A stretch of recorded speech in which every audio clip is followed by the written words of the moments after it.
সব ধোঁকায় জীবন ধ্বংস হয় না, কিছু কিছু ধোঁকায় জীবন সুন্দরও হয়। নিজেকে ব্যস্ত করে নাও, সবার কাছ থেকে নিজেকে আলাদা করে একা চলো।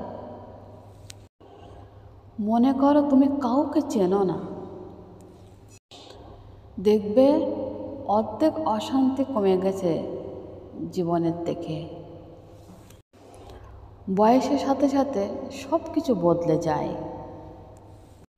আগে খুব জেদ ধরতাম, এখন করে ধৈর্য ধরি। জীবনে চলার পথে কাউকে যদি মন দিতে হয়, তবে তাকেই মন দাও, যে তোমার মনটাকে নিজের চেয়েও যত্ন করে রাখবে, তাকেই মন দাও। বিনা কারণে যারা তোমার জীবনে দুঃখের গল্প তৈরি করেছে, তাদের কোনো অভিশাপ দিতে হবে না। তোমার নীরবতাই যথেষ্ট। মজার ছলে কাউকে অপমান করে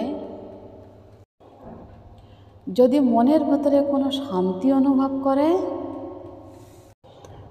তবে বুঝে নেবেন আপনার ভিতর কোনো মানসতা, কোনো বিবেক বলে আপনার মধ্যে কিচ্ছু নেই। জীবনের মানে যেদিন বুঝবে, সেদিন সময় আর পরিস্থিতি একসাথে আঘাত করবে। আসলে বড় বড় অপমানগুলো আমরা তাদের কাছ থেকে পেয়ে থাকি, যাদেরকে আমরা সবচেয়ে আপন মানুষ মনে করি।